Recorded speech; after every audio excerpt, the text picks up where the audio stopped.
তো কাজের কোনো অনুমতি নাই। তাবলীগ জামাতে যোগ দেওয়া যাবে কিনা? তাবলীগ জামাতে যোগ দেওয়া যাবে কিনা এই প্রশ্ন যদি আপনারা তাওহীদের দেশে থেকে করেন তাহলে তো মুশকিল। এটা তাওহীদের দেশ না, সৌদি আরব তাওহীদের দেশ। তাওহীদের দেশে বসে যদি প্রশ্ন করেন যে তাবলীগ জামাতে যোগ দেওয়া যাবে কিনা তাহলে কিন্তু মুশকিল। এই প্রশ্ন করতে হবে বাংলাদেশে বসে।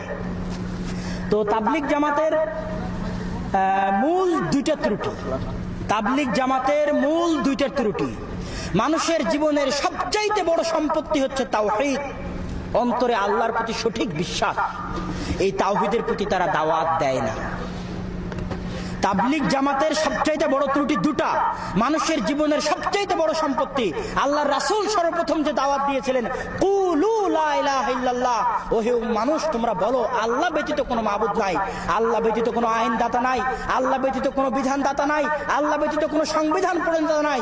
সকল ক্ষেত্রে আপনি আল্লাহ সুবহানাহু ওয়া তাআলার দাসত্ব করবেন, চাইবেন আল্লাহর কাছে, মাথা নত করবেন আল্লাহর কাছে, যা কিছু করবেন সবকিছু আল্লাহর জন্য।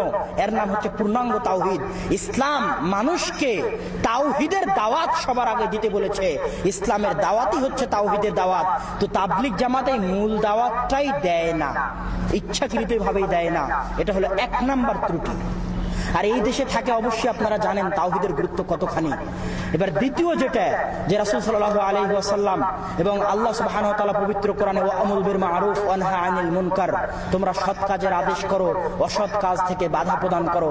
মান রাআ মুনকারান ফালিগাইয়িরহু বিয়াদিহি, যে ব্যক্তি কোনো মুনকার দেখলো, কোনো অন্যায় কাজ দেখলো, যদি ক্ষমতা থাকে তো হাত দিয়ে ভেঙে চুরমার করে দিক, যদি ক্ষমতা না থাকে মুখে বলুক, যদি তাও না পারে অন্তরে ঘৃণা করুক। এটা ঈমানের দাবি। ওয়া যাকা আযআফুল ঈমান, অন্তরে ঘৃণা করা হচ্ছে সবচেয়ে দুর্বল ঈমান। ওই ব্যক্তি সবচেয়ে শক্তিশালী ঈমানের অধিকারী যে হাত দিয়ে বাধা দিতে পারে, হাত দিয়ে প্রতিরোধ করতে পারে। তো দাওয়াতের নাম শুধু সৎ কাজের আদেশ নয়, শুধু সালাত পড়ো সিয়াম রাখো এর নাম দাওয়াত নয়।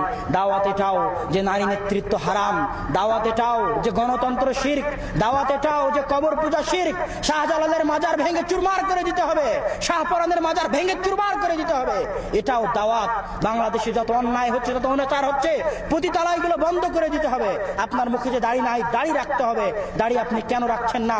যখন টঙ্গীর ময়দানে শেখ হাসিনা খালেদা জিয়া বসে থাকে তখন বলতে হবে রাসূলের ওই হাদিস যে নারী নেতৃত্ব হারাম, এর নাম দাওয়াত। শুধু সৎ কাজের আদেশ দেওয়ার নাম দাওয়াত নয়।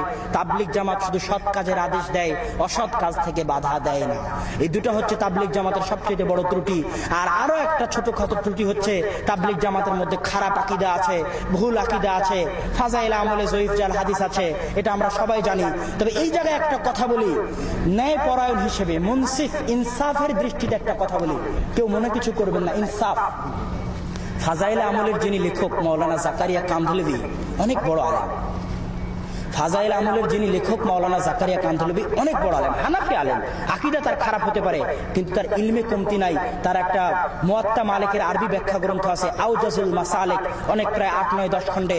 ওই গ্রন্থ পড়লে দেখবে আরবিতে লেখা গ্রন্থ, যে তিনি হাদিস সম্পর্কে জানতেন, হাদিসের জ্ঞান তিনি রাখতেন। 40 বছর বুখারীর দারস দিয়েছেন মাজাহিরুল উলুম সাহারানপুরে। তো তিনি আলেম নন, জাহেল, এই জাতীয় মন্তব্য আমাদের করার কোনো প্রয়োজন নাই। তার বইয়ে জয়ীফ জাল হাদিস আছে, এই জন্য ওই বই আমরা গ্রহণ করব না, মানুষের ক্ষতি হতে পারে। বরং আমরা ওই বই পড়বো যেই বই সহিহ হাদিস আছে, রিয়াদুস সালিহিন। রিয়াদুস সালিহিন আমরা পড়বো ফাজাইল আমলের জন্য। এই হলো সংক্ষিপ্ত কথা। তো যেই জামাতের অবস্থা এই রকম, সেই জামাতে আমাদের যোগ না দেওয়াই উচিত। আল্লাহ সুবহানাহু ওয়া তাআলা আমাদের তৌফিক